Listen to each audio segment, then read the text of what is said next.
dimanche par la grâce de Dieu, je vais enseigner sur les principes qui développent l'exaucement de la prière.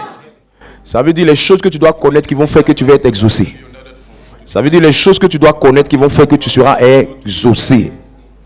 Et ce sont ces choses-là qui gouvernent, qui influencent, qui ont de l'impact sur l'exaucement. Dieu veut exaucer tout le monde. Dieu veut exaucer ses enfants. Parce qu'aucun père qui est comme Dieu ne veut le malheur de son enfant. Or, la prière est le cap d'alimentation qui permet à la créature de se connecter au Créateur. Donc, chaque fois que la créature se connecte à sa source d'alimentation, elle se connecte à Dieu. C'est pour ça qu'un chrétien sans prière, est égal à un joli téléphone sans chargeur. Alléluia. Elle fait le malin, mais tout de suite quand ça se décharger, elle va aller chercher qui va charger pour elle. Elle a le téléphone, mais le fait qu'elle n'a pas de chargeur là, ça mélange son affaire. Imagine un peu quand tu n'as pas de chargeur, comment tu te comportes? Tu vas parcourir beaucoup d'endroits. Et quand c'est comme ça, ça va épuiser ta batterie. Ça va gâter ton téléphone.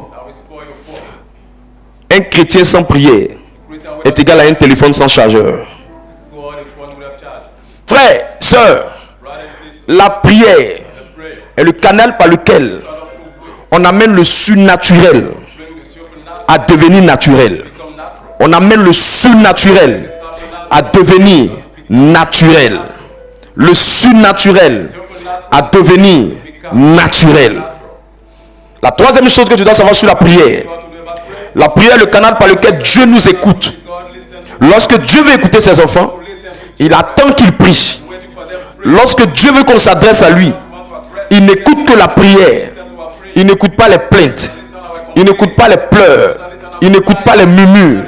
Il n'écoute pas ceux qui disent « Je sais que Dieu connaît ce que je vis ». Dis à ton voisin que ton problème n'a pas de numéro de téléphone pour appeler Dieu. Alléluia. Dieu même sait que j'ai des problèmes. Écoute-moi, ton téléphone n'a pas de numéro pour que Dieu puisse l'appeler. Ou pour que même lui-même puisse parler à Dieu. C'est toi qui dois parler. Personne ne peut grandir dans sa vie spirituelle sans la prière. La meilleure manière de vérifier que tu es en bonne santé spirituelle, la meilleure manière de vérifier que tu te portes bien, la meilleure manière de vérifier que tu te sens bien au niveau spirituel, on va mesurer le poids de ta vie de prière ou le poids de ta prière. Alors regarde ton voisin, dis-lui, si tu n'arrives pas à prier, c'est que tu es malade spirituellement.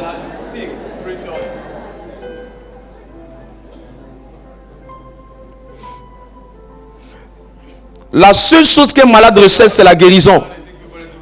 Aucun malade ne s'intéresse à la bénédiction. Mais je ne comprends pas, il y a beaucoup de chrétiens malades. Ils sont dans l'hôpital spirituel de Dieu. Au lieu de chercher le remède pour être guéri, ils cherchent la bénédiction. Un malade cherchant la bénédiction. Un malade cherche la guérison. Et au lieu de chercher les choses matérielles, comme le mariage, comme le travail, comme le voyage, comme les bénédictions matérielles et autres, écoute-moi, cherche la santé spirituelle. Parce que si ta santé est au top, spirituellement parlant, tout le reste va couler.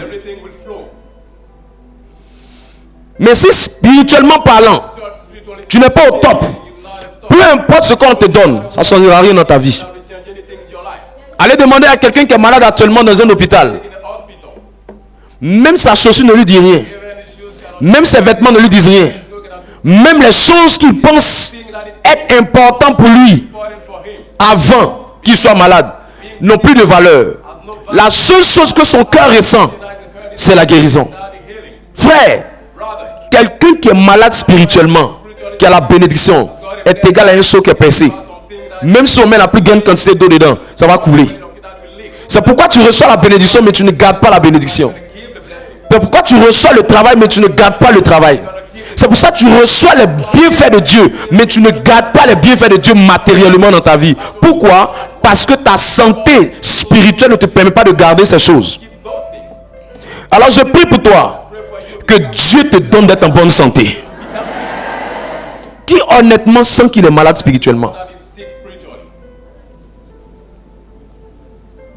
Honnêtement, ceux qui mentent, votre tête va exploser quand il va pleuvoir demain.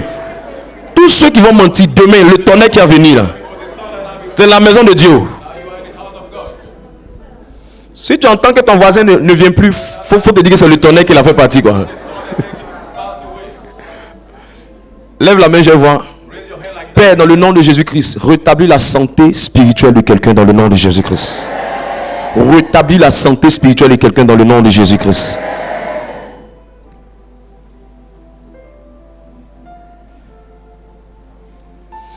Plusieurs personnes font ce qu'ils peuvent faire pour prier. Ils font tout ce qu'ils peuvent faire pour prier.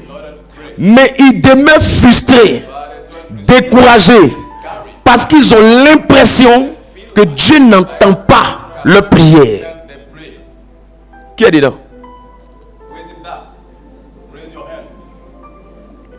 Gloire à Dieu, ça veut dire que je prêche au bon auditoire. Psaume 91, verset 15. Écoute, la prière marche. C'est toi qui ne sais pas la manier. Écoute, la prière marche. C'est toi qui ne sais pas l'utiliser. Ma première école dans la lecture de la Bible et des livres, j'achetais tout ce qui portait sur la prière. Tout ce qui portait sur le sujet de la prière. J'ai lu tellement de livres et de versets concernant la prière que je ne suis pas sûr. Je dois t'enseigner sur pratiquement près de 23 principes qui vont te permettre d'être exaucé à 100%. Je crois même que si tu as bien compris, même tu peux être exaucé à 200%. Oui, j'ai la ferme conviction. J'ai la ferme conviction. Parce que moi-même personnellement, ma vie est le fruit de la prière. Je ne suis pas le fruit d'une personne qui a des parents bien placés. Je ne suis pas le fruit d'une personne qui a des parents qui ont tout eu. Je suis le fruit d'une vie de prière. Allons-y, let's go. Je lis la parole de Dieu. Psaume le chapitre 91, le verset 15. Il m'invoquera et je lui répondrai. La Bible dit que quand on invoque, Dieu répond dans la prière marche. Quand on invoque Dieu, il répond. Il répond. Il répond. Il répond. Deuxième verset. Ésaïe 58, verset 9. La prière est la force la plus puissante de toute la terre. La prière est la force la plus puissante de toute la terre. C'est la seule chose qui peut prendre quelqu'un de la boue et le faire asseoir à la table des rois. C'est la prière. La seule chose qui peut changer la condition d'un villageois, c'est la prière. Frère, même celui qui a le plus grand diplôme, et puis celui qui sait manier la prière, je vous ai dit, celui qui sait manier la prière va réussir que celui qui a un grand diplôme. Pas que je dis que les diplômes ne sont pas bons, mais les diplômes n'ont pas plus de puissance que la prière. Vas-y. Ésaïe 58, le verset 9. Alors tu appelleras et l'Éternel répondra. Point, ça s'arrête là. Tu vas l'appeler et il va répondre. Mais pourquoi je te parle de tous ces tests? Au fait, ce sont des versets qui expliquent que la réponse à la prière, c'est l'exaucement. On n'a pas dit tu appelleras et Dieu verra s'il va répondre. On n'a pas dit tu appelleras et Dieu va penser à répondre. On n'a pas dit tu appelleras et Dieu réfléchira s'il doit répondre. On n'a pas dit tu appelleras et Dieu est tellement loin qu'il sera en train de courir pour répondre. Non. On dit tu appelleras et il répondra. Je déclare que cette promesse s'attache à la prière de quelqu'un cette saison. Je déclare que cette promesse s'attache à la prière de quelqu'un cette saison. Luc 11, verset 9.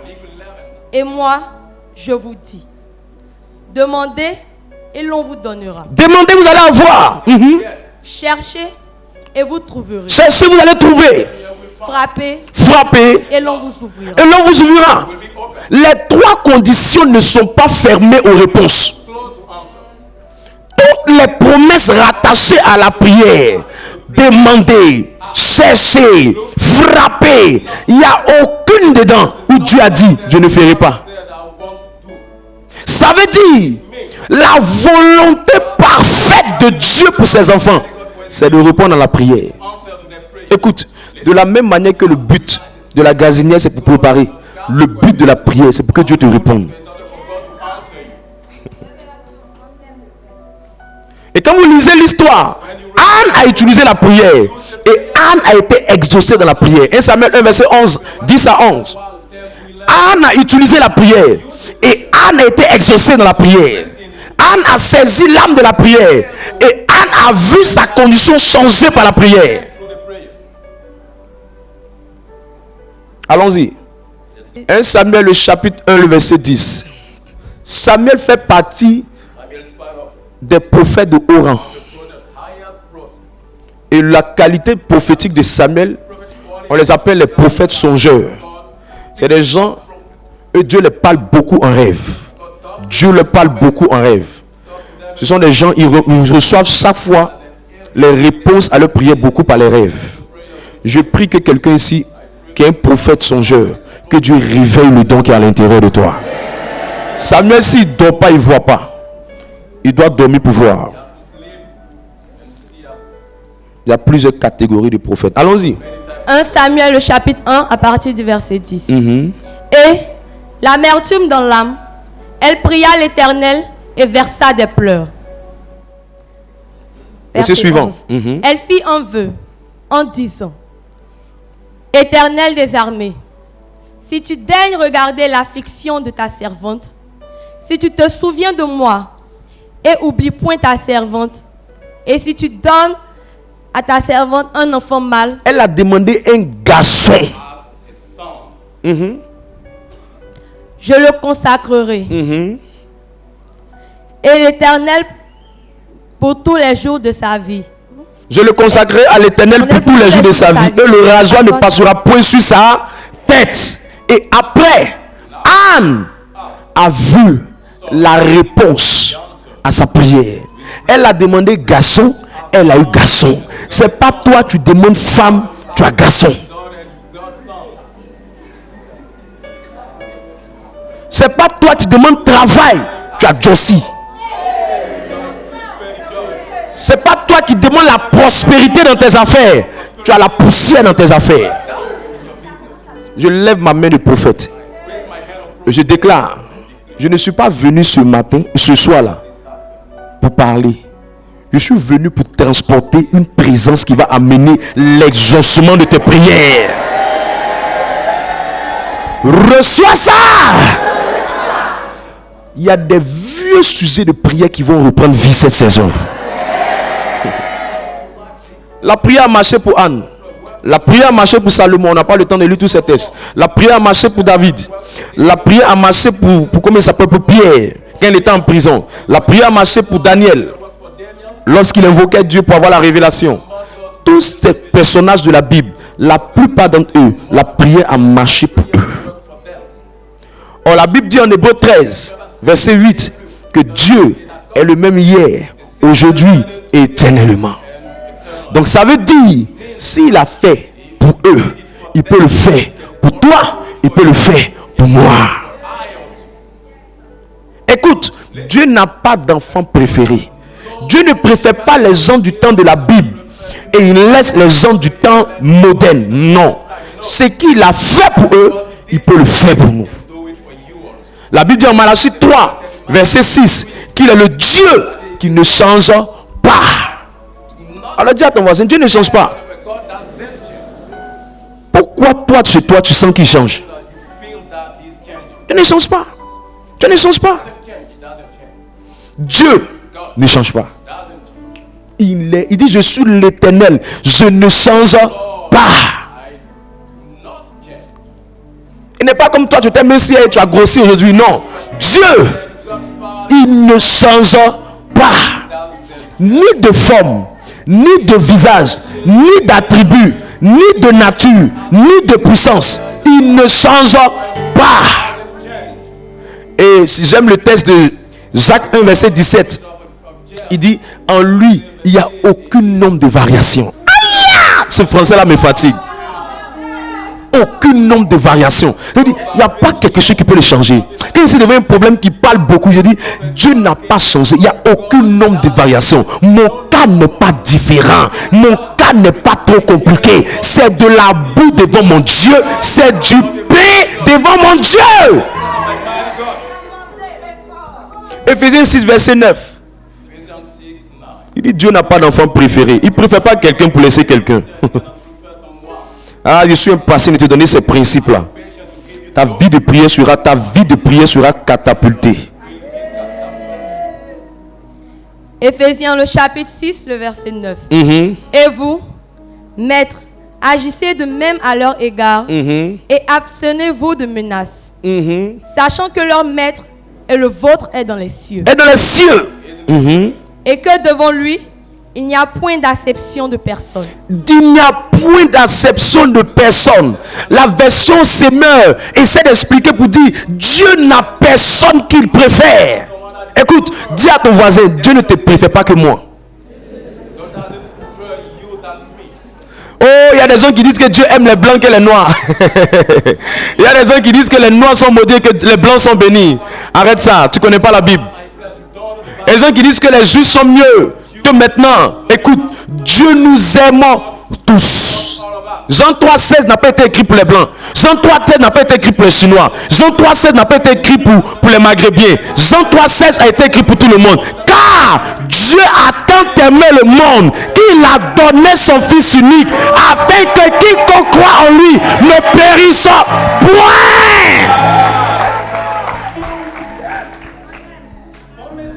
Je dis, il ne change pas. Il ne change pas.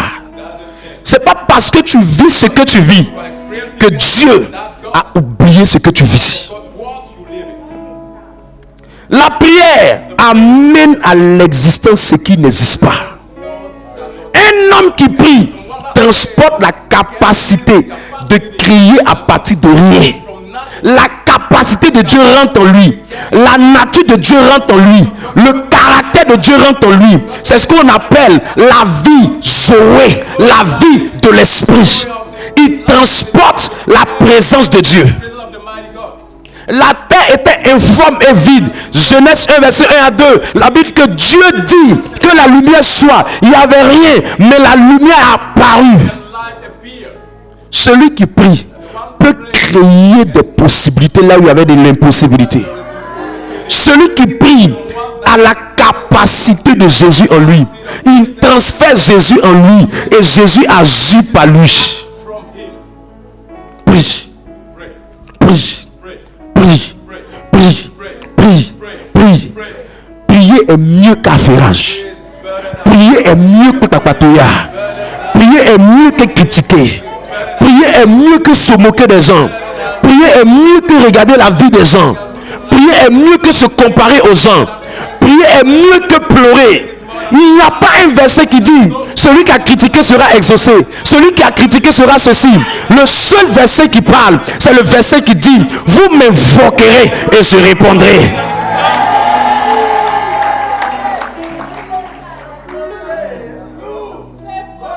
Quand tu es quelqu'un qui sait prier, qui est exaucé, frère et soeur, souvent il ne faut pas avoir l'orgueil de penser que tu sais prier.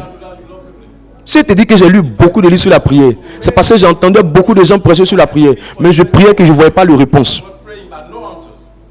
Que tu sais prier, la maladie qui est dans ton corps là va partir. Une personne qui sait prier, sa vie de prière est l'équivalent de sa santé. Bien aimé mon soeur, que tu prospères à tous égards comme prospère l'état de ton âme et sois en bonne santé. Ça veut dire que la santé d'une personne est dans son âme. Or l'âme c'est le siège de la vie spirituelle. Donc au lieu de te plaindre des maladies que tu as, il faut te plaindre de ce que ta vie de prière est endormie. La deuxième chose, quand quelqu'un prie, il transportera la joie divine. La joie divine, c'est la joie que Dieu met dans le cœur de quelqu'un. Regardez la plupart des gens que tu vois, leur visage est beaucoup serré. C'est des personnes la plupart du temps qui ne sont pas exaucées. Regardez dans nos assemblées, la plupart des gens qui n'arrivent pas à s'asseoir et avoir une bonne vie de prière, avoir une bonne vie spirituelle, marcher avec Dieu, s'asseoir dans une communauté, on va les bâtir. C'est des gens qui ont une vie de prière en dents de scie, et qui ne prient même pas pratiquement. Je prie que tu sois exaucé. L'exaucement va susciter en toi plus de foi. Quand quelqu'un est exaucé, il prie beaucoup. Quand quelqu'un est exaucé, sa foi grandit. Hier, il croyait en 50 000. Après, il commence à croire en 100 000. Après, il commence à croire en 200 000. Après, il commence à croire en 500 000. Après, il commence à croire en 1 million. Après, il commence à croire en 10 millions. Après, il commence à croire en 100 millions. Dis-moi le niveau de ton dernier exaucement. Je pourrais te dire le niveau de ta foi. Il y a des gens qui ne croient pas que Dieu peut leur donner 100 000. Il y a des gens qui ne croient pas que Dieu peut leur donner 1 million. Parce que pour eux, comme ils n'ont jamais vécu ça, Dieu ne peut jamais faire ça. Tu ne connais pas Dieu encore. Lorsque quelqu'un est exaucé, l'une des choses que vous allez constater, c'est que chaque fois qu'il y a une montagne devant lui, l'exaucement vient enlever la montagne au devant de lui. L'une des choses qui me plaît quand quelqu'un est exaucé, c'est que quand quelqu'un est exaucé, c'est la preuve il sait prier. C'est pour ça que les disciples ont eu l'humilité de dire à Jésus, apprends-nous à prier. Tu sais, tu fais le malin, mais tu ne sais pas prier. Tu ne sais pas prier. Une femme qui sait prier est la personne qui dirige le foyer. Celui qui sait prier est celui qui dirige le foyer. Celui qui sait prier, c'est celui qui dirige le foyer. Je me rappelle mes premières expériences dans la prière. On priait pour la nourriture qu'on doit manger à la maison. Et on priait avec les sauces qu'on voulait éviter. Or, c'est les sauces préférées des parents. Donc, on voulait s'exercer pour voir si la prière marchait. Et puis, il disait à mes frères, j'ai prié, quand j'arrive à la maison, Dieu va me montrer que la prière marche. La sauce que je vais manger. Je te dis pas, on va te moquer de moi. La sauce que je vais manger là, c'est ça qu'ils vont préparer. Je prie, je prie, je prie, je prie. Quand j'arrive, c'est la sauce que je vais manger. Je dis, attends, la prière là, ça marche, ça marche. Après que je suis sorti d'affaires de nourriture, j'ai commencé à exercer ma foi maintenant dans affaires d'appels téléphoniques. Je dis, je n'ai pas une unité, mais je veux que quelqu'un puisse m'aider. S'il m'appelle, ce n'est pas l'attaquer par rapport à mon problème. Il faut qu'il m'appelle. Il faut qu'il m'appelle. Je commande aux anges d'aller le chercher, de l'appeler, de lui demander de m'appeler, de lui demander de m'appeler. Souvent 1 heure de temps après, 2 heures de temps après, la personne m'appelle. Je dis, attends, ça marche. Quand tu me vois, je parle, je commande. C'est pas maintenant que j'ai commencé, j'ai fait mon école de ça. Après ça, on a commencé à s'exercer dans le bus. Quand je vais venir vers Angré, quittant l'université, je dis, il faut que je trouve le 81, il faut que je trouve le 90, il faut que je trouve le 81. Et je ne vais même pas transpirer. Dès que je sors, il ne faut pas que je dure à l'arrêt. Je déclare que je ne durerai pas dans le nom de Jésus-Christ. Je déclare que je ne durerai pas dans le nom de Jésus-Christ. J'arrive à l'arrêt. Je ne dure pas assez de temps. Voilà le bus qui arrive. Effectivement, mon numéro. J'ai dit à mes amis, vous voyez, j'ai dit, quand je prie, ça marche. Vous ne comprenez pas. J'ai commencé à faire le malin dans la prière. Quand tu sais prier, tu fais le malin. Je déclare que toi aussi tu feras le malin comme ça parce que tu verras. Je déclare après cette série de messages, tu feras le malin avec la vie de prière. Une femme qui sait prier, elle peut attirer lui qu'elle veut. Un homme qui sait prier, il ne va pas trop transpirer quand il va draguer.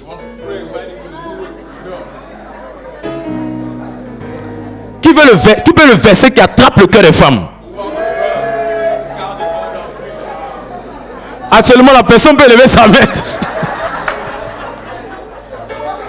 Qui veut le verset qui attrape les maris?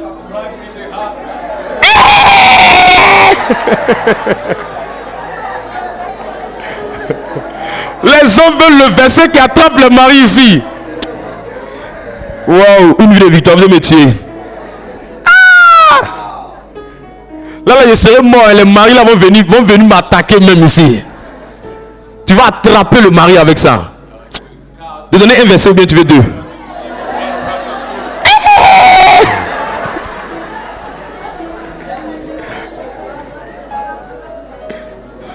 C'est pas bon, c'est donne là. Tu as trop manipulé le mari là.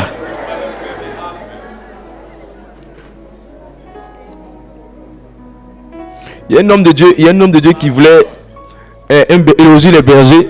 Il dit il voulait masser que sa femme aujourd'hui. Il voulait la marier. Il est quelque part vers Agnemont là-bas. Il dit, je te plaît, il a dragué, fait le malin. Je lui ai dit, tu n'auras aucun mari à part moi. Il a déclaré. Et puis lui-même qui vient rendre son témoignage, quand tu entends même, et puis il est serein. Il dit, la fille là, elle a tourné jusqu'à ce moment il est marié. Et c'est lui qui l'a marié. Elle a tourné jusqu'à tout pas. Ça passe pas. Elle dit, elle ne sait pas qu'elle avait affaire à un prophète. Donc si tu te montres le secret là, c'est pas bon. Tu risques de mélanger les hommes là-bas. Alors nous allons voir rapidement 3 principes aujourd'hui. Mais qui sont très puissants. Très puissants. Très puissants. Très puissants. Tu sais les manier. Tu vas voir l'exaucement de tes prières de façon surnaturelle. Je commence par le dernier pour aller vers le premier, ou je commence par le premier pour aller vers le dernier? Ah là là. Je commence par le premier. L'un des principes qui permet facilement d'avoir beaucoup de prières exaucées. Beaucoup de prières exaucées. En fait, c'est pas que les gens ne sont pas exaucés quand ils prient. Les gens sont exaucés, mais le nombre de fois où ils sont, le nombre de fois où ils veulent vraiment être exaucés, ils ne sont pas exaucés. C'est les fois où ils ne veulent plus, ils ne sont pas trop intéressés par l'exaucement qu'ils sont exaucés. Et en règle générale, ça fait que ça les épuise. Et souvent, d'autres disent, c'est bon, il y a prié, puis il y a ma tête dessus. Pour ne même pas même que ça puisse après me mettre en colère ou bien me rendre triste. Écoute, il y a un secret derrière. Et c'est ce secret-là que tu dois maîtriser. L'un des premiers secrets qui permet à quelqu'un d'être exaucé très facilement, c'est qu'il doit comprendre un principe très clé que j'appelle le principe du manteau de la famille spirituelle. Le premier principe qui permet à quelqu'un d'être exaucé, c'est le principe du manteau de la famille spirituelle. Quand vous commencez à prier, que vous appartenez à une assemblée, que vous êtes vraiment engagé, vous devez savoir que Dieu n'est pas venu pour sauver, il n'est pas venu pour donner la bénédiction aux individus. Dieu est venu pour parler à l'église, pour parler aux familles spirituelles, pour parler aux assemblées, pour parler aux communautés, pour parler aux ministères. C'est pourquoi la plupart des lettres qui ont été écrites par Dieu à l'église, la plupart de ces lettres s'adressaient à l'église, ne s'adressaient pas aux individus.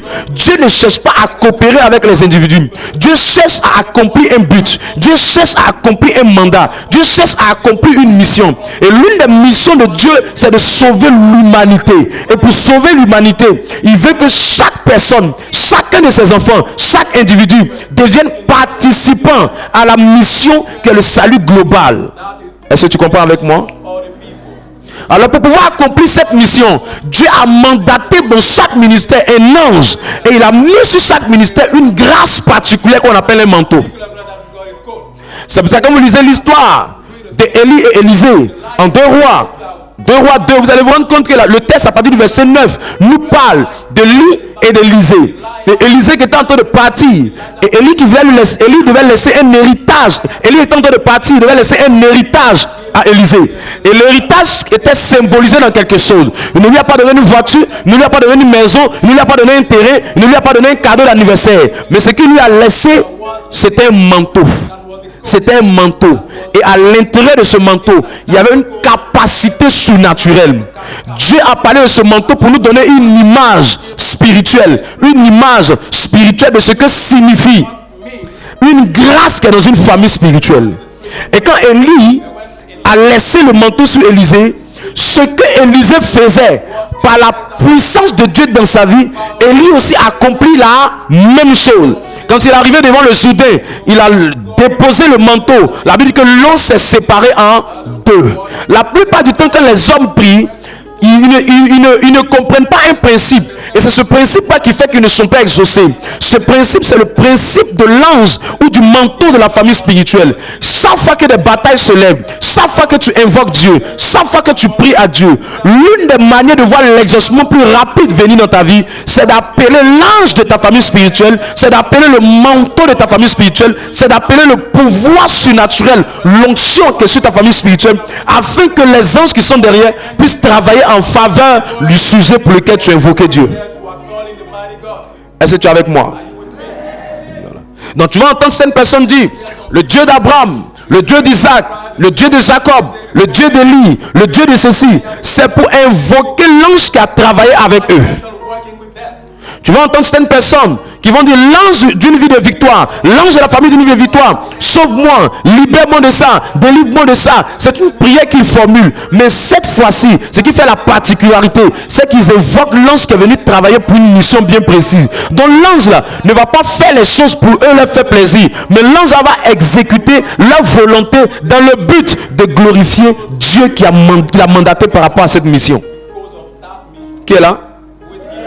Donne un amen encore plus puissant. Et c'est pour ça que vous commencez à prier. Si quelqu'un commence à passer son temps à prier, toi qui connais le principe du manteau spirituel, ne te fatigue pas. Appelle le manteau, appelle l'ange de ta famille spirituelle et amène-les à faire un travail pour toi. Ça va aller plus vite. Ça va produire des effets plus rapides. Ça va produire une manifestation plus accélérée. Ce qui devait venir en 10 ans peut venir en une semaine. Ce qui devait venir en 2 semaines peut venir en 1 jour. Ce qui devait venir en 7 ans peut venir très rapidement. Parce qu'il y a un pouvoir dans le manteau. Il y a un pouvoir dans le manteau. Et chaque ministère transporte un ange. Et la meilleure manière pour que l'ange là, ou le manteau te réponde, il faut être le type de personne qui facilite l'agir du manteau. Et le type de personnes qui facilite l'agir du manteau, ce sont des personnes qui sont loyaux, fidèles. Fidèles. Dis à ton voisin, est-ce que tu es fidèle? Le problème de beaucoup de gens que j'ai fait le constat, c'est que les gens viennent dans des assemblées sans se rassurer qu'ils veulent vraiment appartenir aux assemblées.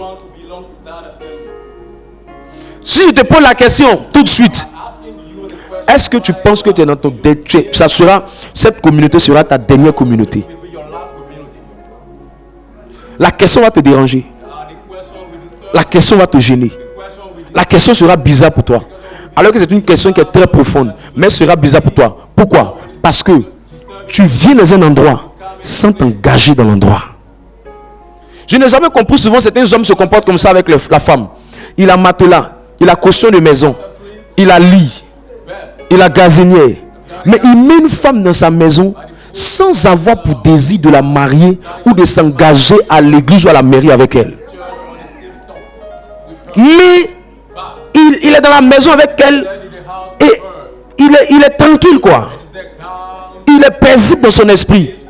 Son lit est là, son matelas est là, son drap est là, cuisine est là, il y a frigo, ils ont tout, ils sont en train de faire foyer. Mais au fond de lui, c'est pas un engagement à long terme. C'est juste comme ça. Comme ça. Et remarquez bien, la plupart de ces personnes sont malheureux. Et j'ai vu un monsieur qui est en train de sortir avec une dame. Et les deux sortaient d'un hôtel. Pendant que les deux sont en train de sortir de l'hôtel, tu les vois en train de se disputer. En train qu'ils sont allés, en train que les deux ne sont pas entendus pour aller là-bas. En train qu'ils ne sont pas entendus pour aller là-bas. Tu les vois en train de se disputer. Et maintenant, nous, on était dehors, là, on est là, on les regarde. On dit, mais c'est nous, vous savez, nous voulons jouer la comédie. Vous savez pourquoi? C'est pas pourquoi, mais la sanctification est une bonne chose. Le péché rend misérable. Le péché rend misérable. Tu sais, la plupart des personnes qui se promènent ça et là, d'une fille à une fille, d'un ministère à un ministère, au fait, ils sont à la recherche du sensationnel. Ils cherchent quelque chose. Ils cherchent la nouveauté. Ils cherchent la nouveauté. Ils n'acceptent pas de se contenter de ce que Dieu met à leur disposition. Écoute, même quand tu vas prendre la femme la plus belle, celle qui est devenue Miss en Côte d'Ivoire, même quand tu vas la prendre, tu vas trouver une qui est plus jolie qu'elle. Je te dis. Et puis je te dis une chose, tu vas avoir ses qualités, tu vas avoir ses défauts. Donc si c'est sur ça que tu veux t'appuyer, tu ne vas jamais t'engager quelque part. Tu ne vas jamais te décider quelque part. Tu seras là en train de tâtonner. Tu as fui, il a fini de sortir avec la fille, mais il a commencé à se rendre compte que il n'y a rien de particulier. C'est la même femme que la femme avec qui il est. Il n'a rien vu d'extra. Il a vu que c'est juste l'emballage et assez de ballons gonflés autour. Il a vu qu'il n'y a rien. Il n'y a rien. Il n'y a rien. Donc tu les vois en train de marcher, ils n'ont pas couché ensemble. Elle est devant, il est derrière, et puis ils se parlent d'une certaine manière. Il a vu au fait que c'est du bruit, c'est du folklore, c'est l'habillage, tout ça, le fond, il n'y a rien de bon. Il n'y a rien d'extra. J'ai apprécié la sainteté quand je les ai vus comment ils sont misérables. Parce que quand quelqu'un est sorti avec quelqu'un et qu'il a pris un plaisir à ça et il s'est réjoui de ça, il ne va pas se comporter avec une telle personne avec qui tu viens de sortir, ça même pas 30 minutes. Comme c'est malpropre, comme quelqu'un de rien de tout, comme quelqu'un sans valeur. À cause de quoi? Simplement parce qu'il a voulu juste essayer pour voir. Il a voulu juste goûter pour voir. Mais s'est rendu compte qu'il n'y a rien d'extra. Rien d'extra. Vous qui êtes à la recherche du sensationnel, vous qui êtes à la recherche, vous qui êtes les fidèles papillons, mon conseil, Dieu veut un moment donné que tu t'assieds. Je te dis la vérité. Dieu veut un moment donné que tu t'assieds. Moi je suis avec toi pour toute une vie. Et j'ai besoin de quelqu'un qui sera avec moi aussi pour toute une vie. Et la plupart des personnes qui sont là pour toute une vie, ce sont les personnes qu'on appelle des personnes fidèles. L'une des choses qui est misérable et qui fait mal à toute l'humanité, c'est que la Bible dit dans les derniers temps, beaucoup seront ingrats. Beaucoup seront ingrats. Et quand la Bible dit que beaucoup seront ingrats, dans le même texte, la Bible dit que beaucoup seront déloyaux. La trahison sera plus. La trahison sera forte. La trahison sera encore plus grande. Si j'ai un conseil à te donner, si tu veux que l'ange d'une famille spirituelle te répond brillamment, faut être le type de personne, quand tu t'engages, va jusqu'au bout. Va jusqu'au bout. J'ai remarqué une chose. Tous ceux qui n'achètent pas ce qui commence, même dans leur vie, leurs enfants n'achètent pas ce qui commence. Même dans l'étude de leurs enfants, les enfants n'achètent pas ce qui commence. Leur vie, ils n'achètent pas ce qui commence. Même quand ils commencent jeunes, ils n'achètent pas les jeunes. Toute leur vie est inachevée. Leur vie, ils sont là, tu les vois bien habillés, bien ceci, mais leur vie est inachevée. Retard dans leur vie. Parce que Dieu ne peut pas bâtir quelque chose dans le long terme avec quelqu'un qui est un cœur infidèle. C'est pour ça un jour Dieu m'a dit, si tu ne termines pas tes jeunes, beaucoup de tes projets tu ne les termineras jamais. Parce qu'il y avait l'habitude de toujours finir mes jeunes 15 heures. Il dit, est-ce que la Bible a dit 18 heures? Est-ce que la Bible a dit 18 heures? Et puis je suis parti en retraite. Dieu m'a dit, si tu n'achèves pas les choses que tu prends comme décision spirituelle, ta vie va rester dans l'inachèvement. Tous ceux qui n'arrivent pas à aller jusqu'au bout, on les appelle les déloyaux. Ne prends pas une fille. Si tu sais que tu ne vas pas aller loin avec elle, laisse-la tranquille. Ne même pas avec un homme. Si tu sais que tu ne vas pas aller loin avec lui, laisse-le tranquille. La déloyauté est le poison des relations. C'est le poison des ministères. C'est le poison de l'église. C'est le poison des communautés. C'est le poison des ministères. La déloyauté.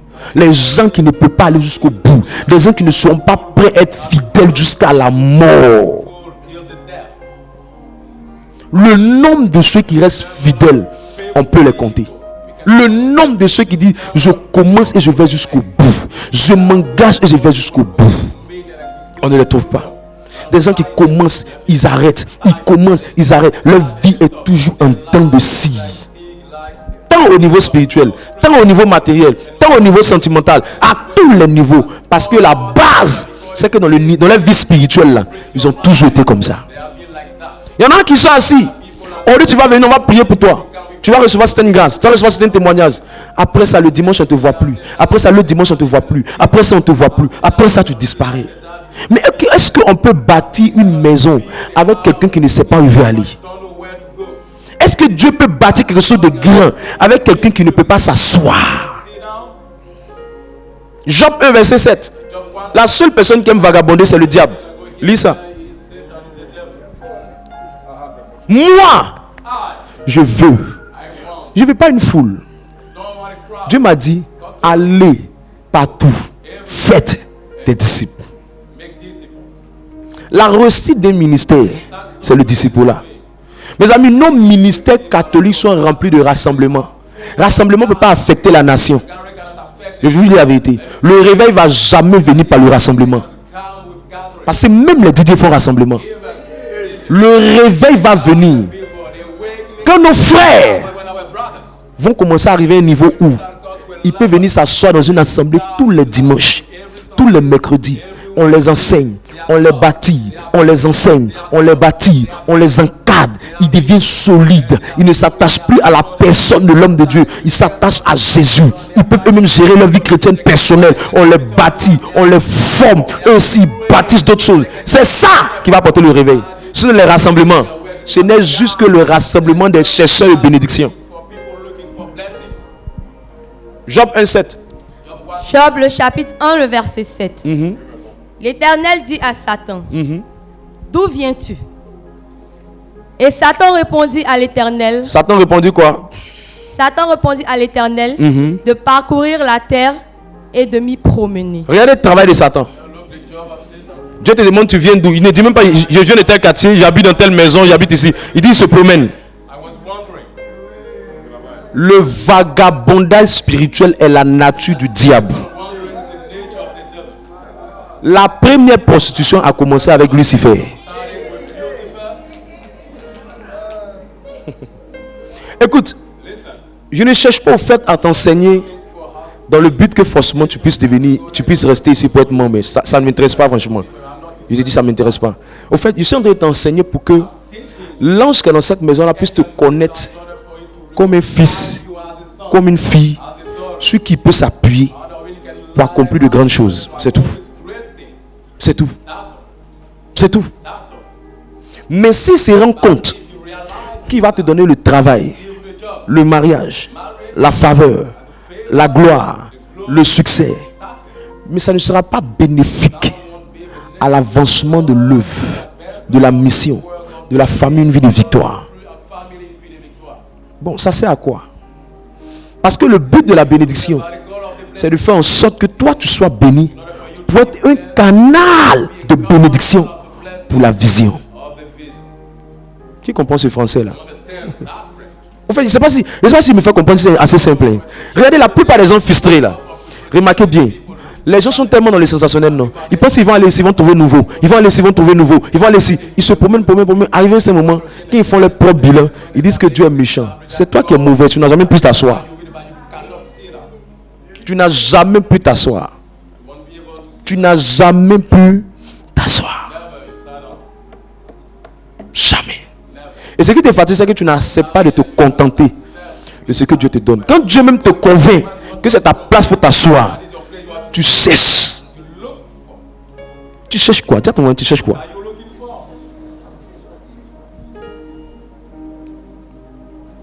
Tu cherches quoi? Dis voisin, tu cherches quoi?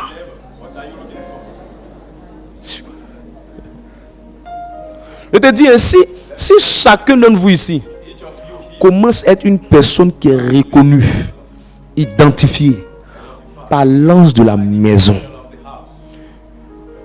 il y a plein de vivants aller très vite. Très vite. Très vite. Alors je prie que cela soit ton partage. Je prie que cela soit ton partage. Donne-moi un amen comme le tonnerre.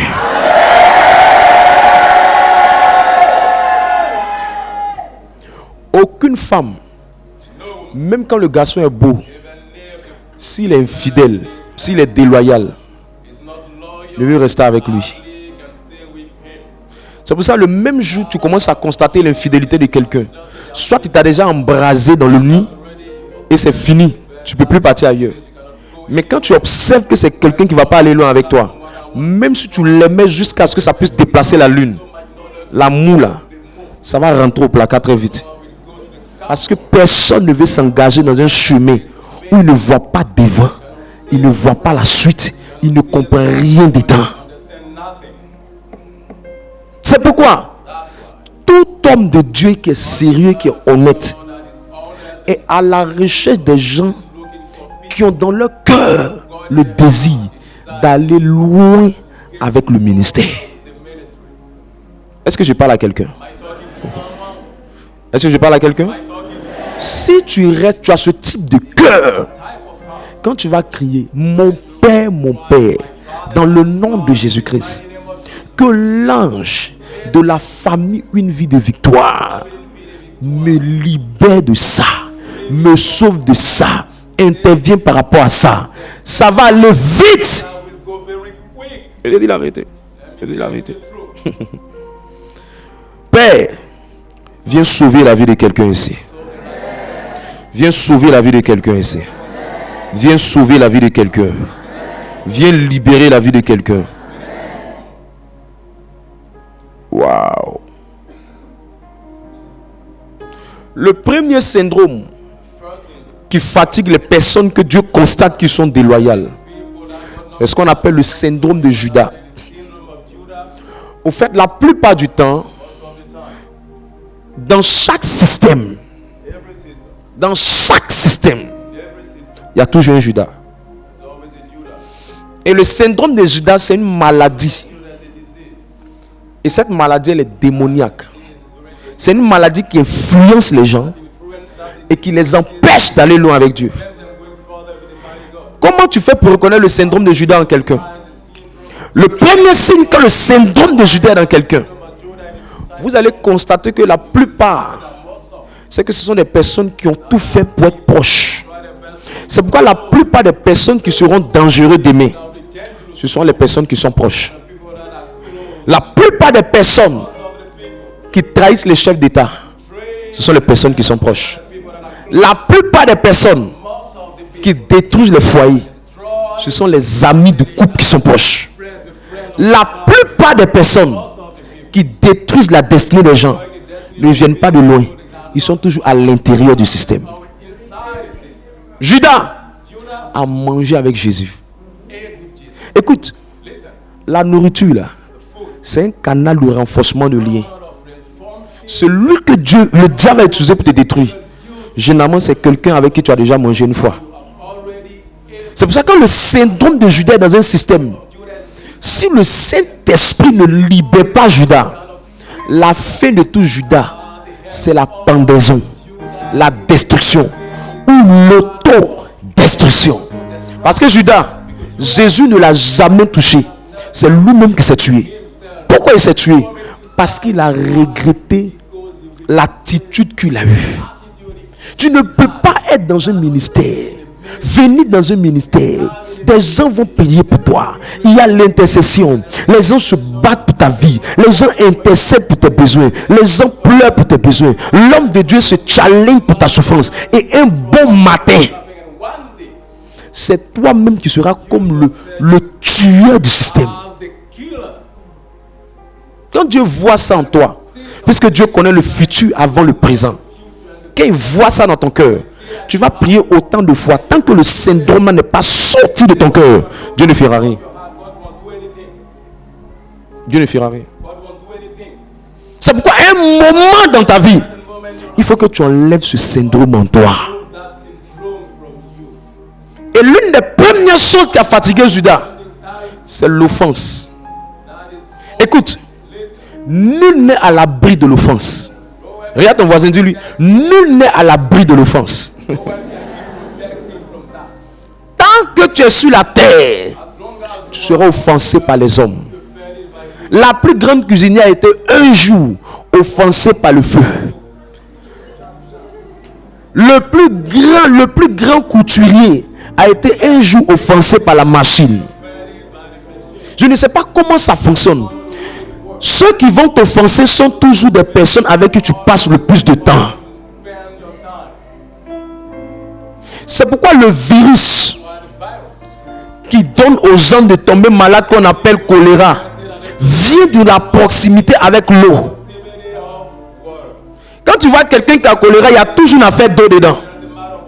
Quand tu vois le virus qu'on appelle la grippe qui fonctionne, qu'on appelle le coronavirus, c'est toujours la transmission d'une personne à une autre. Mais ce qui a fait que ça a été transmis, c'est le rapprochement.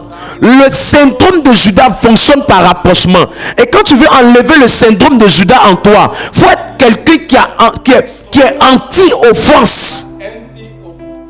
Tu seras offensé. Écoute, tu seras offensé. Et la plupart des personnes qui sont beaucoup et qui durent dans l'offense, Dieu préfère les garder célibataires que de les marier. Parce que le nid des offenses, c'est le foyer. Tu peux pas être quelqu'un qui veut te marier, tu veux pas être offensé. Tous ceux qui ont le succès dans le foyer, c'est des gens qui ont pris le dessus sur les offenses. Quand quelqu'un ne sait pas dompter les offenses, le diable va utiliser ces offenses pour créer en lui le ressentiment. Après le ressentiment, il va créer le retrait. C'est dans le retrait que vient l'isolement. Quand on est isolé, qu'on n'a rien à faire, on critique. Et quand on commence à critiquer, le diable entre en nous pour nous amener maintenant à devenir des destructeurs. Écoute, ton poison, c'est ton cœur. Parce que ce qui fait que tu n'acceptes pas d'être offensé, c'est parce que tu ne comprends pas que tu es chair et tu es sorti de la poussière et tu retourneras à la poussière. Ce qui fait que tu ne supportes pas les offenses, c'est parce que tu penses que tu es trop important, trop grand pour être offensé. Écoute, ton toit là, il y a sa plaie à William Civil. Même nez, même visage, même tête, même coiffure, même pantalon, même pied, même cuisse, même ventre. Et la personne a quitté la terre. Qui tu es? Qui tu es pour ne pas qu'on marche sur tes pieds? Qui tu es pour ne pas qu'on te dise du mal? Qui tu es pour ne pas qu'on puisse te frustrer? Qui tu es pour ne pas qu'on puisse mal te parler? Qui tu es pour ne pas qu'on te dise quelque chose? Écoute, quand tu es assez vivant, tu es trop rempli de toi. Quand Dieu veut élever quelqu'un, il veut qu'il soit mort en lui. Et celui qui est mort en lui, il est humble. Écoute, un mort spirituellement dans son âme, ne sent plus les réactions. Allez cracher sur les cadavres, aucun mort ne parlera. Quand Christ t'a choisi, c'est pour que tu puisses mourir dans ta chair. C'est parce que tu n'es pas mort dans ta chair et tu es tellement vivant dans ta chair que tu es rempli de toi et tu es rempli d'orgueil. Dieu ne lève pas l'orgueilleux parce que l'orgueilleux lui rappelle Satan. Et la Bible dit que Dieu résiste aux orgueilleux et il fait grâce aux hommes. 10 ans en train de chômer, 20 ans en train de souffrir, tu vas devenir vieux dans l'affaire de Dieu. Pourquoi? Parce que quand Dieu regarde ton cœur, donner une bénédiction à un orgueilleux ou à un offensé, il va prendre ça pour se venger. Tu sais ce qui va te faire comprendre que tu ne dois même pas tomber dans les offenses et tu ne dois pas laisser les offenses te prendre. Souvent même toi-même tu as offensé les gens sans t'en rendre compte. Toi-même là, tu as offensé des gens sans t'en rendre compte. Il n'y a personne sur cette terre qui peut me dire que lui n'a jamais été une personne qui a offensé quelqu'un. C'est celui qui n'a jamais fait ça qui lève la main. Souvent on offense sciemment. Souvent on offense sans le savoir. Souvent on offense même sans s'en rendre compte, sans comprendre. Et l'offense même est perceptible. Il y a des personnes, ce que toi tu penses comme simple, lui pense ça comme une offense. Tu vas regarder quelqu'un, tu vas lui dire, ah, quand je vois ta tête là, vraiment, tes cheveux là, hein, juste à dire tes cheveux là, hein, tu veux dire qu'il n'y a pas de cheveux. Il est offensé. Et tu peux penser que toi tu as dit juste un mot, mais ça peut faire que la personne va garder ça dans son cœur pendant longtemps. Quand tu sais que tu es quelqu'un qui peut offenser quelqu'un, toi-même, tu dois comprendre que parce que tu peux offenser, on peut t'offenser. C'est pour ça qu'il dit pardonne-nous nos offenses, comme nous pardonnons aussi à ceux qui nous ont offensés. Parce qu'on n'est pas à l'abri des offenses. Et à cause de ce que Judas a dit à Jésus, l'argent on va prendre ça pour donner aux pauvres. Jésus dit laisse celle-là, elle est en train de m'embaumer et ça me rappelle la résurrection. Ce qu'elle a fait là, c'est une bonne chose. On va écrire son nom dans le livre de vie. Judas a été frustré par cette parole de Jésus. Il est resté dans son coin et il a commencé à monter un coup contre lui. À cause de ce que Jésus a dit, l'argent là, on ne va pas donner ça aux pauvres. Elle n'a qu'à verser ça sur mes pieds. Les textes disent en Jean 12:6 que Judas ne disait pas ça avec l'intention qu'on donne aux pauvres, mais il disait ça parce que lui-même, c'était un malot. Ça, c'est ma version qui dit ça. Il disait cela, non, qu'il se mit en peine des pauvres, même parce qu'il était un voleur. Généralement, ce qui t'offense, c'est ce que tu fais aux autres. Mais quand ça vient sur toi, tu n'aimes pas. C'est pour ça que ceux qui aiment se moquer n'aiment pas qu'on se moque d'eux. Ceux qui aiment critiquer n'aiment pas qu'on les critique. Si c'est bon, il faut laisser qu'on te fasse aussi. Et ça crée des frustrés. Et ces frustrés-là, ils deviennent des rebelles. Ils deviennent des gens qui se séparent. Ils deviennent des gens qui quittent. Soit ils quittent les assemblées, soit ils quittent sa famille, soit ils quittent les gens autour de lui. Écoute, il y a une très bonne chose à être offensé. C'est bizarre. Quand deux personnes sont offensées, généralement celui qui a pardonné le premier sera plus élevé que celui qui n'a pas pardonné.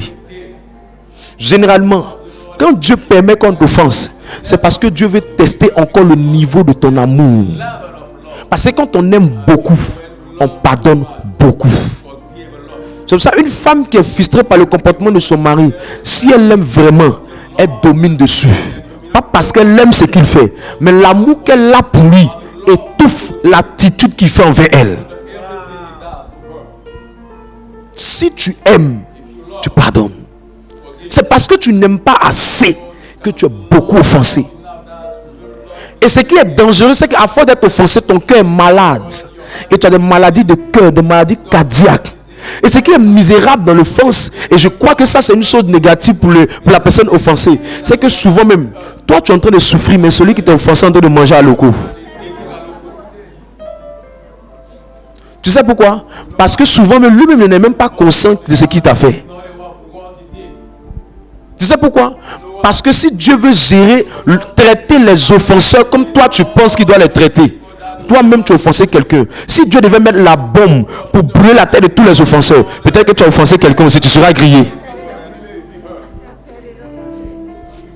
Donc dans la justice de Dieu, souvent Dieu tolère. Parce qu'il ne veut pas être celui qui frappe à tout moment. Parce que toi-même, tu n'es pas parfait. Je ne sais pas comment ça fonctionne, mais quand Joseph a été offensé, plus tard, parce qu'il a laissé l'offense, il a réussi dans la vie. Écoute, la meilleure manière de faire taire ceux qui t'ont offensé, c'est de réussir dans la vie. Quand tu n'as pas encore réussi, tu sais, la plupart des gens qui sont beaucoup rancuniers, soit ils sont pauvres, soit ils n'ont pas encore réussi. Je ne sais pas comment ça fonctionne, mais celui qui a réussi oublie les problèmes. C'est pour ça que le remède au gourmet de certaines femmes, c'est qu'elles se marient. Quand tu vois quelqu'un qui est encore blessé d'un gourmet, c'est parce qu'on n'a pas encore trouvé quelqu'un pour remplacer celui qui l'a blessé. Quand Joseph a réussi, il a pardonné vite. Souvent, là, pour pouvoir oublier, c'est une chose, il faut réussir. Il faut réussir. Je prie que quelqu'un ici qui était beaucoup offensé, Dieu te donne de sortir de l'offense. L'ennemi de la bénédiction, c'est l'offense. J'ai dit, l'ennemi, celui qui tue le plus la bénédiction dans les assemblées, c'est l'offense. Hébreux 12-15, lis le texte. Tu as passé ton temps à prier pendant 10 ans, tu seras fixé. Moi j'aime dire la vérité. Je me fais te dire la vérité. Il y a des gens là, tu as parti prier pendant des années, tu as sorti sans bénédiction. Et ton cœur est trop pourri pour que Dieu te bénisse. Allons-y, lis le texte. Je vais te dire la vérité, pas tu être frustré cadeau. Hébreux le chapitre 12, verset 15. Veillez à ce que nul ne se prive de la grâce de Dieu. À ce qu'aucune racine d'amertume, poussant des rejetons, ne produise du trouble et que plusieurs n'en soient infectés. Et que plusieurs n'en soient infectés. Verset 16. C'est bon. Reprends le verset 15. Veillez à ce que nul ne se prive de la grâce de Dieu. Ne se prive de la grâce de Dieu. Regardez, la plupart des gens, tu vois, leur vie est beaucoup difficile. Pas tout le monde en aide. Il y a des gens là, c'est rancune qui fait que leur vie est difficile. Tu sais, on dit nul ne se prive de la grâce de Dieu. La grâce de Dieu là, c'est l'aide surnaturelle de Dieu sans que tu aies mérité. Il y a des gens là, ils peuvent passer une journée, même pas qu'ils me plaisent appeler plein de 1000 francs. Leur cœur est tellement noir que ça ferme le ciel. Même la grâce pour que ça se manifeste, c'est compliqué. Même pour que quelqu'un intervienne en leur faveur, c'est compliqué. La grâce est le synonyme de la faveur. La faveur, c'est le synonyme de la grâce. Montre-moi quelqu'un, sa vie est dure. Comme la terre de Korogo. Je te dis, c'est quelqu'un, tu vas te rendre compte que la plupart du temps, il ne laisse pas son affaire. Sa vie est dure. Sa vie est dure. Mais attends, qui peut vivre sans grâce? Montrez-moi ici, là, qui peut vivre sans grâce? Même ton salaire, on te paye du premier au 31, ça va te suffire. On vit par la grâce. Et tu as laissé rancune, amertume, offense tuer ta grâce. Quand je vois un offensé, je vois quelqu'un sans avenir. Parce que c'est la grâce qui fait, qui donne de l'avenir et de la valeur à quelqu'un. Quand je vois quelqu'un qui est beaucoup blessé, je vois quelqu'un qui va lutter dans la vie pendant longtemps. Dis à ton voisin, il faut laisser tomber les affaires de rancune là. Il faut laisser tomber ça. Il faut laisser tomber ça. C'est vrai que ça te fait mal. Mais tu gagnerais plus à pardonner parce que c'est le canal pour que tu sois exaucé. Tu gagneras à pardonner. Tu gagneras à pardonner. Tu me diras, non, je ne sais pas comment la personne t'a offensé. Tu me diras, je n'ai pas maîtrisé comment la personne t'a offensé. Mais dis-moi, si tu vas te priver de la grâce à cause d'une personne, tu ne sais pas que cette personne à laquelle tu as appelé à réussir plus que lui. Tu ne sais pas que cette personne n'a pas le monopole de ton avenir. Tu ne sais pas que ce n'est pas la seule personne de la terre. Sur 7 milliards d'habitants, une seule personne va bloquer ton avenir. Une seule personne. Il a quoi? On le voit, nous tous, on le met devant tout le monde. On dit à cause de lui là. Tout le monde va venir ici. C'est à cause de celle-là, c'est à cause de celle-là, c'est à cause de celle-là. Les gens vont te tourner et supprimer parce que tu viens de garder dans ton cœur une telle personne. Je prie que le cœur de quelqu'un soit vidé. Je prie que le cœur de quelqu'un soit vidé. Au nom suprême de Jésus.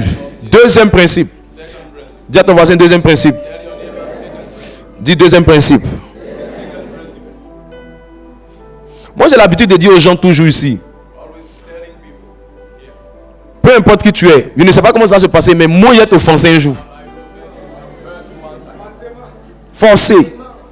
Je ne sais pas. Forcé, il a offensé. Je ne sais pas. C'est pas que moi, il y a vouloir souvent. Souvent aussi, il y a vouloir. Souvent aussi, il n'y a pas vouloir. Mais dans tous les cas, tu vas prendre une balle perdue. C'est là que Dieu va te rappeler si tu es là pour moi, mais tu es là pour lui.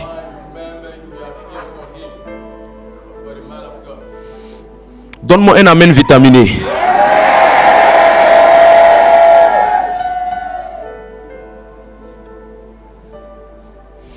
Deuxième principe, le principe des témoignages. Apocalypse 12, verset 11. Lorsque vous priez, engagez le manteau.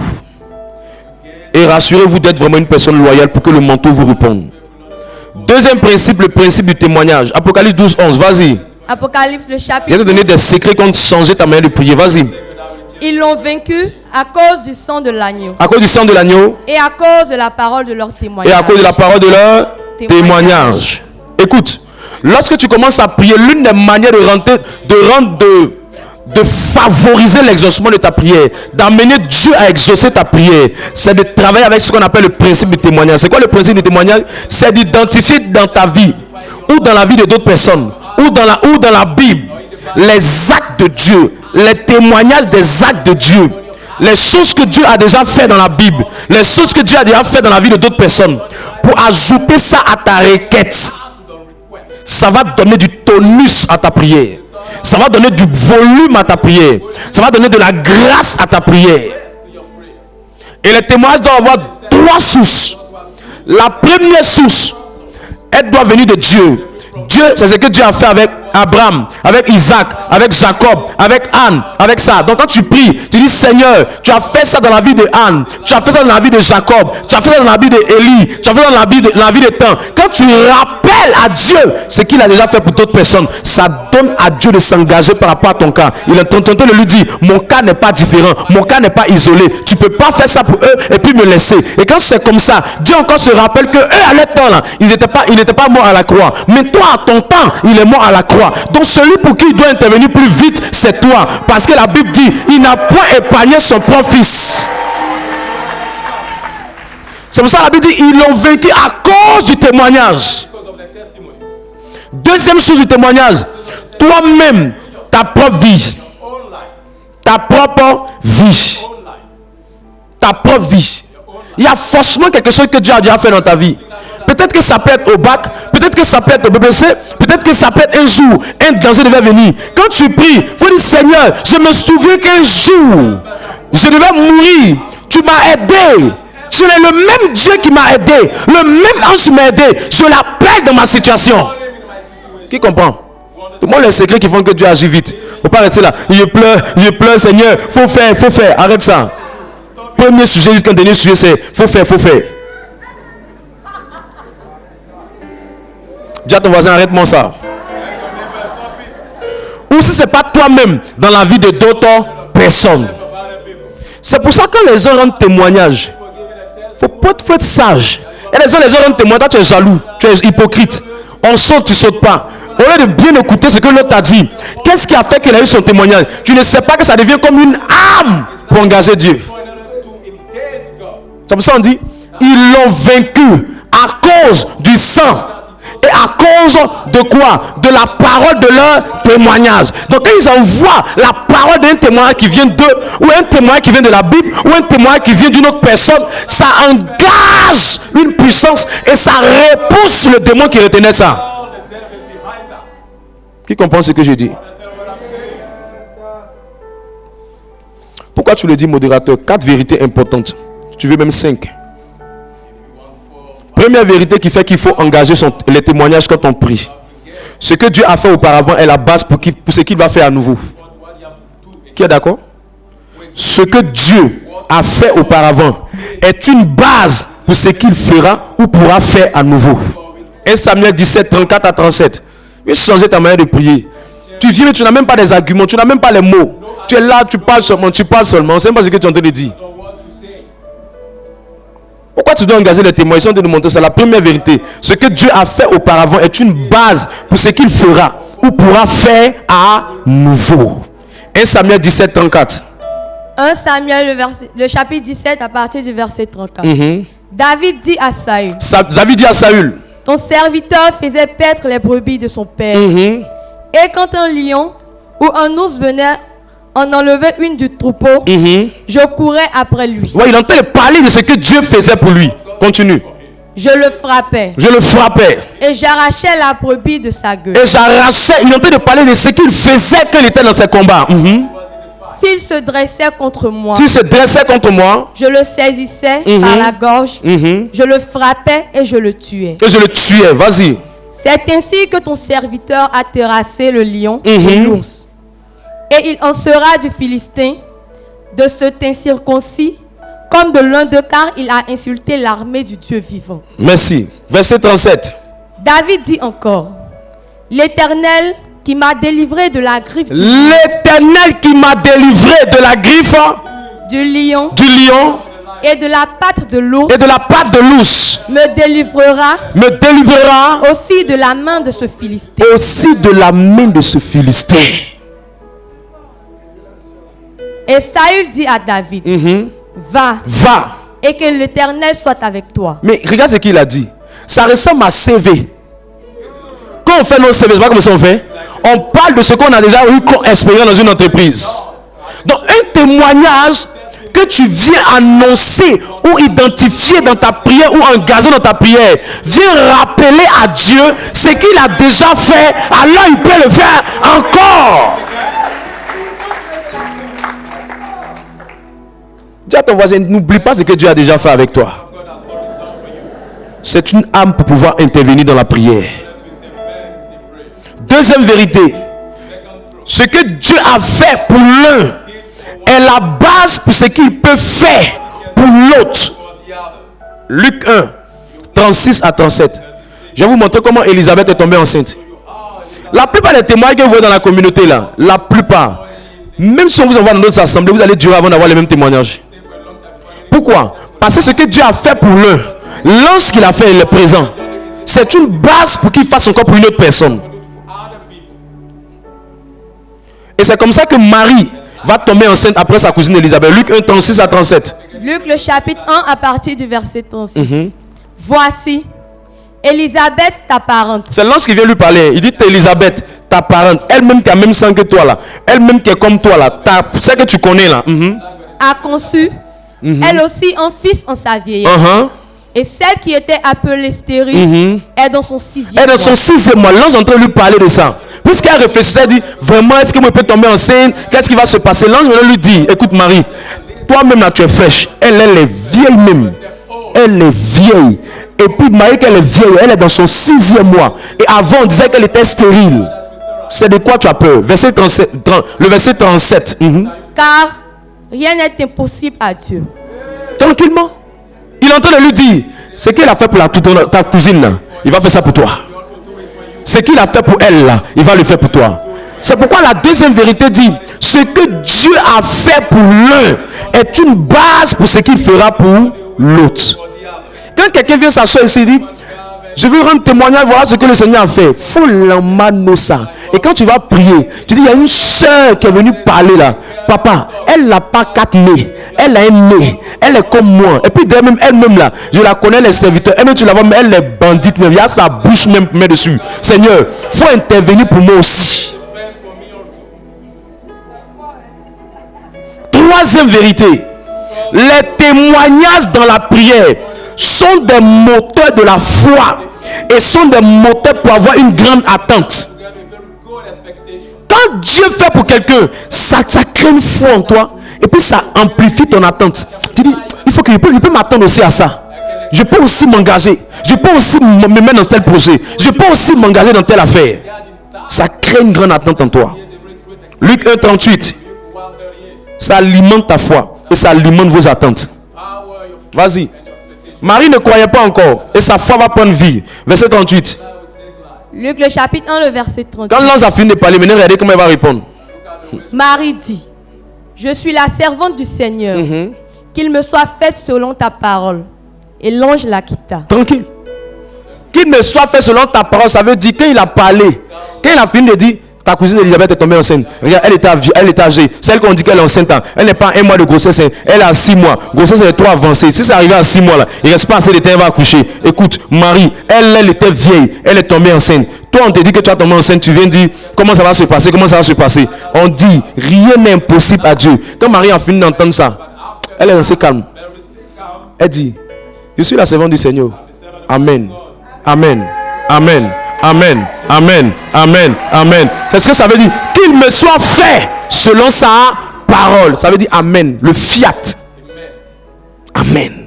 Je reçois, je prends, je l'emmène. C'est ce que ça veut dire. Quatrième vérité. Les témoignages que Dieu fait constamment sont la base d'une foi audacieuse. Quand tu vois Dieu faire quelque chose constamment dans la vie des gens autour de toi, c'est la base pour te dire que tu peux saisir ça. Mais il faut être audacieux. Il ne faut pas jouer avec ça. Il ne faut pas avoir peur. Il faut être audacieux. Et si tu as assis, ça va venir un jour, ça va venir un jour. Quand tu vois que 10 personnes viennent rendre le même témoin, la plupart, c'est comme si ça tourne autour de la même chose. Il faut être audacieux pour prendre la même chose. Sinon tu risques de rester les pères disqualifiés. Je prie que tu ne sois pas disqualifié dans le nom de Jésus-Christ. Cinquième, apprécier les témoignages des autres pour la fidélité de Dieu. Apprécier les témoignages des autres pour exprimer la fidélité de Dieu. Apprécier les témoignages des autres. Être reconnaissant envers le témoignage des autres. Souvent quand quelqu'un vient rendre témoignage et qu'il est reconnaissant, c'est comme s'il entendait dire à Dieu, je suis reconnaissant. La reconnaissance, c'est une manière d'amener Dieu à faire encore plus. Quand tu sais apprécier pour quelqu'un, quand tu sais bénir Dieu pour quelqu'un, ça amène Dieu à faire encore plus, à faire davantage. Apprécier Dieu pour sa fidélité dans les témoignages des autres amène Dieu à faire davantage. C'est pour ça que souvent on prend nos offrandes, on vient mettre dans le panier. Quand quelqu'un rend témoignage, c'est une manière de dire je suis reconnaissant. Je suis reconnaissant. Je suis reconnaissant. Merci Jésus pour ma soeur. Merci Jésus pour mon frère. Merci Seigneur pour ce que tu as. Alors que ce n'est pas ton témoin, mais le simple fait d'apprécier va faire que Dieu va encore faire. C'est pour ça que quand tu vois les gens qui ne rendent pas de témoignage, tu vois les gens, Dieu te fait quelque chose dans ta vie, tu ne viens pas rendre témoignage. C'est comme si on te dire à Dieu ce qu'il a fait les trop petits et tu ne sais pas apprécier. C'est pour ça soit ça disparaît, soit il y a problème qui vient derrière. Mais je prie que cela ne t'arrive plus jamais dans le nom de Jésus-Christ. Je prie que cela ne t'arrive plus jamais dans le nom de Jésus-Christ. Au nom de... Troisième et dernier principe aujourd'hui. Le principe de l'autel de prière. Dis à ton voisin le principe de l'autel de prière. Le principe de l'autel de prière. Daniel 6, verset 10. Ça, c'est une puissante âme dans la prière. Daniel, le chapitre 6, le verset 10. Lorsque Daniel sut que le décret était écrit, il se retira dans sa maison, où les fenêtres de la chambre supérieure étaient ouvertes, dans la direction de Jérusalem. Et 3 fois le jour, il se mettait à genoux, il priait et il louait son Dieu comme il le faisait auparavant. Comme il le faisait quand? Auparavant. Quand on dit que quelqu'un faisait quelque chose auparavant, ça veut dire qu'il faisait ça comment? C'était son habitude, c'était quotidien, c'était continuel. Écoute, il y a une différence entre prier et avoir un autel de prière. Je reprends. Il y a une différence entre prier et avoir un autel de prière. En règle générale, les personnes qui sont le plus exaucées, ce ne sont pas des personnes qui prient, mais c'est des personnes qui ont un autel de prière. L'autel de prière est différent de quelqu'un qui prie. Mais il n'en demeure que pour pouvoir devenir quelqu'un qui a un autel de prière, il faut commencer à être quelqu'un qui aime déjà prier. Mais l'autel de prière a plus de force. L'autel de prière a plus de puissance. L'autel de prière répond à 4 choses. La première chose, c'est que l'autel de prière est une fenêtre spirituelle dans la vie du prieur pour amener Dieu à agir à tout moment, même au moment où il ne l'invoque pas. Deuxième chose, l'autel de prière est un pont, un contact entre Dieu et celui qui a bâti l'autel. Ça crée une communion. C'est ce qui va faire que tu vas porter la présence de Dieu. Souvent, certaines personnes viennent me voir. Voilà ma situation. Et je commence à prier pour la situation. La personne se rend compte que 3 jours après, 4 jours après, 2 semaines après, l'exaucement arrive. C'est pas que je suis spirituel, je suis trop fort. Non, mon autel de prière est tellement fort que je n'ai pas besoin pour la situation de demander beaucoup d'heures. Pour le simple fait que je prie un peu, mon autel est là et c'est tellement puissant que Dieu va passer par mon autel pour aller travailler dans la vie de la personne. C'est pourquoi un chrétien qui a un autel de prière est dangereux qu'un chrétien qui plaisante avec la prière ou qui prie comme il veut, quand il veut. Ce que Daniel avait, ce n'était pas la prière. Daniel avait un autel de prière. Ah, ça c'est des secrets que je dois enseigner pendant le séminaire des hommes d'affaires puis des serviteurs. Frères et sœurs, un chrétien qui a un autel de prière est dangereux.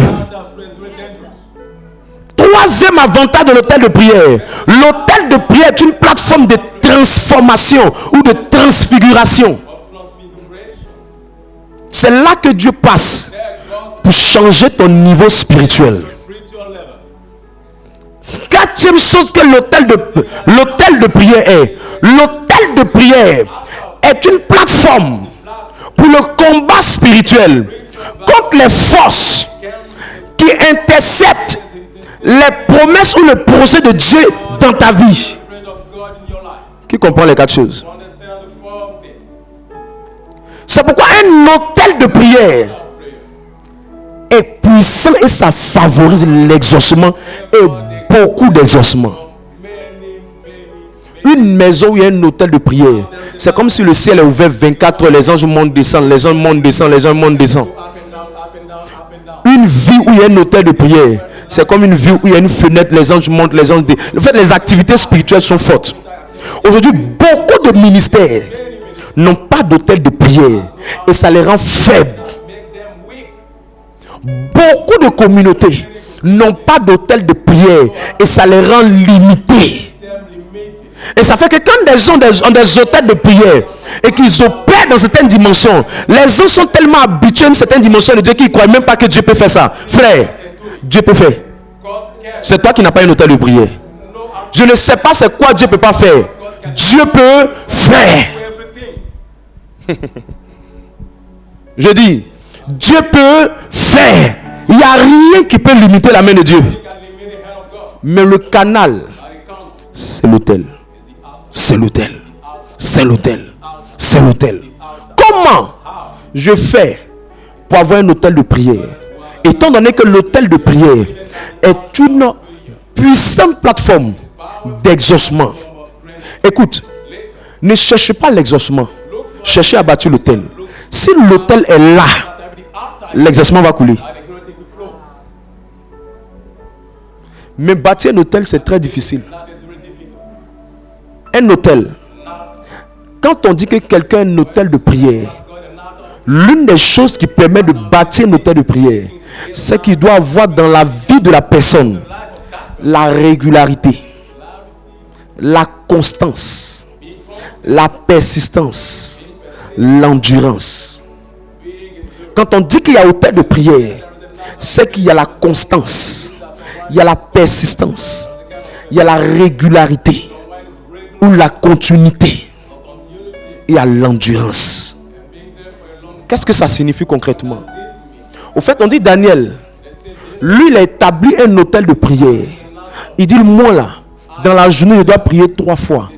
Tu marches sur ses pieds, tu le pousses, tu le frappes, tu viens le visiter, tu viens pas le visiter, tu viens faire quoi que ce soit, tu viens le saluer, tu viens pas le saluer.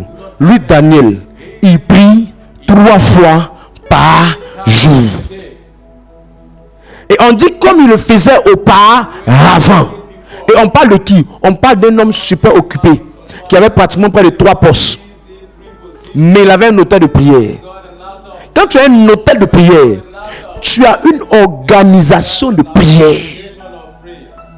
Mais quand quelqu'un n'a pas un autel de prière, il prie en désordre. Le jour ça le prend, le jour courant est coupé, le jour il est fâché, le jour il a des problèmes, le jour il a ceci. Ça c'est pas un autel de prière.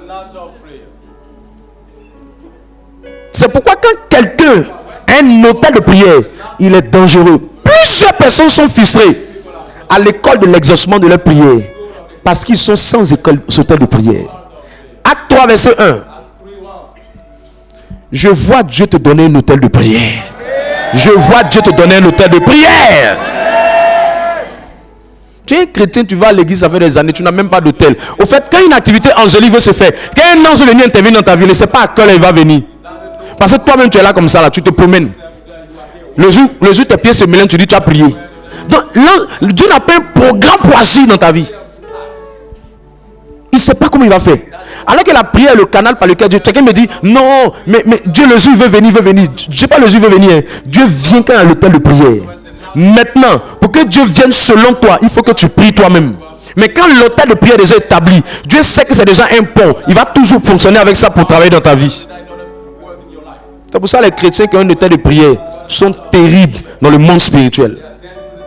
Ce qui fait que beaucoup de chrétiens, on a fini de faire la délivrance, mais après les esprits les fatiguent. C'est que l'esprit est là, l'esprit est chassé, mais la base qui alimente l'esprit, que l'autel est toujours là. C'est pour ça que même une maison où on a fait des pratiques, l'autel de fétichisme est déjà dans la maison. Ou des pratiques est déjà dans la maison. Donc peu importe le nombre d'années où vous êtes en train de casser, faites tout ce que vous voulez faire. L'autel est là. Tant que l'autel n'est pas brisé, les esprits là continuent de toujours faire le travail. Quelqu'un comprend ce que c'est en train de dire? Vas-y. Acte le chapitre 3, le verset 1. Pierre et Jean montaient ensemble au temple à l'heure de la prière. À l'heure de la prière. Eux, ils avaient une heure. Demande à ton toi, tu as quelle heure? Voilà pourquoi tu échoues à tes examens seulement. Satan te malmène. Tu as quelle heure?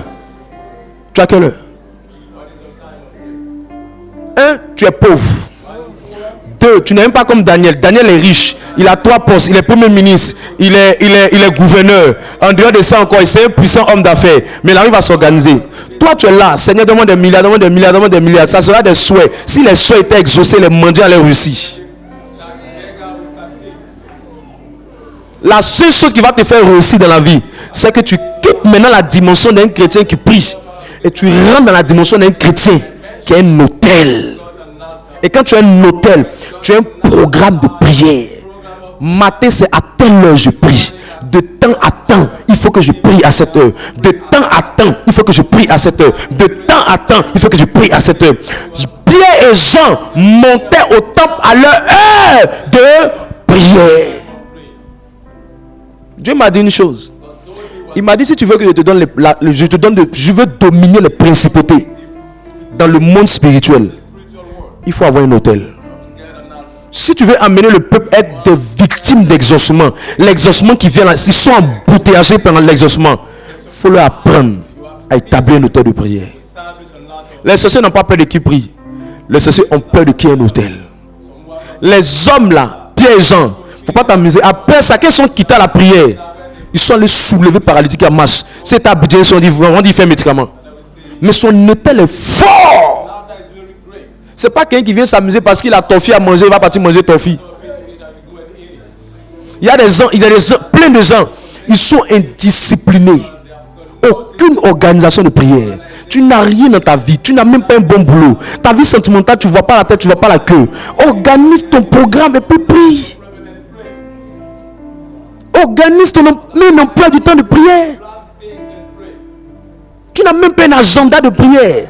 Tu n'as même pas un bloc-notes de prière. Tu n'as même pas un planning, un réveil où tu es organisé, où tu renouvelles ton programme, une discipline de prière, une organisation de prière. On n'a pas dit que c'est nous qui allons choisir pour toi, c'est toi-même qui dois choisir en fonction de comment tu te connais. C'est pour ça les hommes qui ont un hôtel de prière, ils deviennent le monde spirituel les hommes de Dieu. Dans la Bible, ce qu'on appelle les hommes de Dieu, ce n'est pas ceux qui prêchent. La Bible, ce qu'on appelle les hommes de Dieu, c'est ceux qui transportent Dieu. Ils ont la divinité en eux.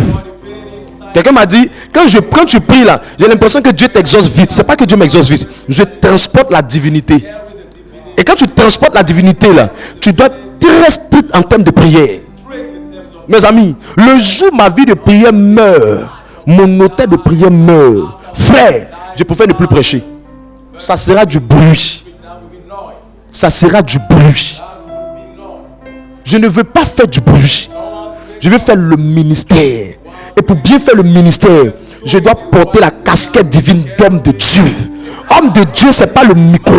Homme de Dieu, c'est celui qui agit.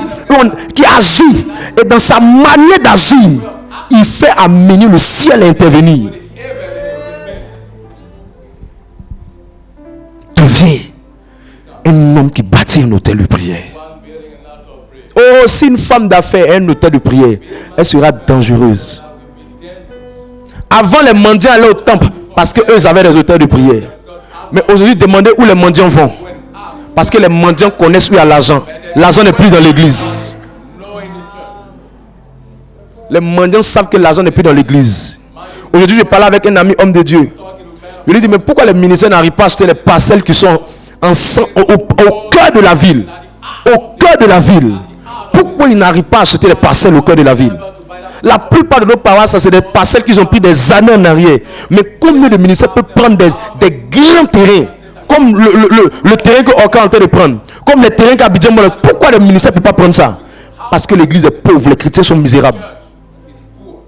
Et si nous ne voulons pas susciter une nouvelle génération, on aura plein de alléluia, amen, mais vidé dans les réalités. Il est temps que tu deviennes un homme d'hôtel, une femme d'hôtel. Établis un programme. À telle heure, c'est mon heure de prière. À telle heure, c'est mon heure de prière. À telle heure, c'est mon heure de prière. C'est pourquoi à la retraite, je vais enseigner sur les portes spirituelles de l'exaucement. Parce que si on ne t'apprend pas les secrets, tu vois où les mendiants vont actuellement. Va regarder où les mendiants vont. Va devant les paroisses. La plupart là, c'est les fous, c'est pas les mendiants. Où les mendiants vont. Les mendiants d'avant là, soit ils ont des petits bobos, c'est tout. Sur une stop temple. On n'a pas le temps de lire le reste du texte. Vous allez voir qu'il y avait un mendiant à la porte du temple. Parce qu'ils étaient riches. Mais c'est des hommes de prière. Allez voir nos congrégations. La plupart de nos congrégations, les béatitudes, les congrégations religieuses. Allez voir. Ils ont un dangereux hôtel de prière.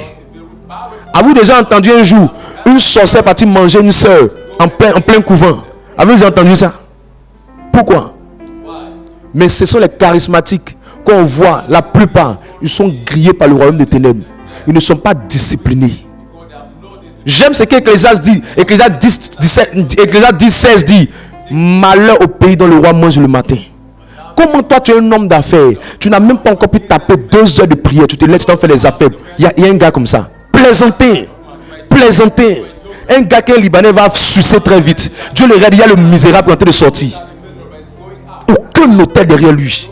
Aucun ministère derrière lui. Il ne sait pas que la vie là, il faut être surnaturel pour opérer dans le naturel. Je dis toujours, ceux qui dirigent Abidjan, soit un bon marabout derrière eux, ou soit tu es un vrai homme de Dieu derrière toi. Tout le reste, c'est de plaisantins.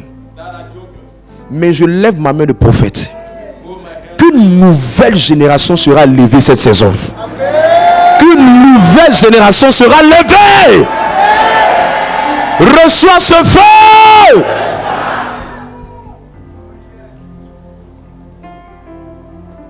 Acte 6, verset 2. Les hommes qui ont un hôtel de prière, ils ont la discipline. Ils ont la résolution. Ils sont résolus. Pas les plaisantins. Ma copine, il est venu te voir, il est venu te boire. Il faut attendre, passe à telle heure. Il a prié d'abord. Tu les vois, leurs étoiles les grandes, ils ont de grandes destinées. Mais ils ont des vies de chamois. Ils ont de grands avenirs. Mais ils ne peuvent même pas accomplir de grandes choses. Je dis toujours que nous ne sommes pas là pour faire groupe de prière. Si on était là pour faire groupe de prière, longtemps on faisait rassemblement, venez asseyez-vous sur la parole, faire programme. Non, nous croyons qu'on peut prendre des gens de la boue et qui deviendront des grands. C'est pour ça que je dis, je ne cherche pas riche. Je ne cherche pas riche. Si tu es un homme qui transporte Dieu, peu importe la personne que Dieu t'emmène, tu peux faire de lui un roi. Quand Saül a rencontré Samuel, c'est pas la vie de Samuel qui a changé. C'est Samuel qui a changé la vie de Saül. Je me tiens dans mon office. Je suis le Samuel de ta vie. Dieu m'amène pour t'enseigner. Afin que ta vie change.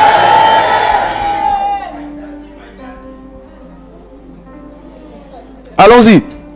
Acte le chapitre 6, le verset 2. Les 12 convoquèrent la multitude des disciples et dirent: il n'est pas convenable que nous laissions la parole de Dieu pour servir aux tables.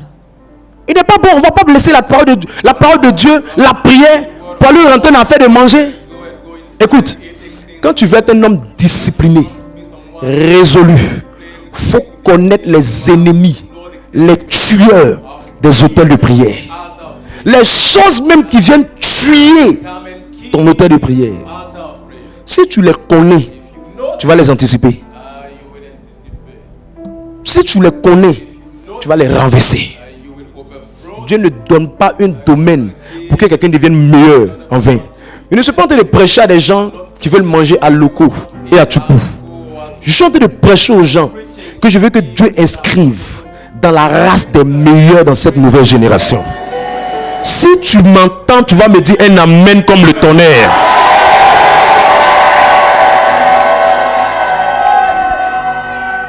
Les choses qui tuent, qui étouffent votre hôtel de prière.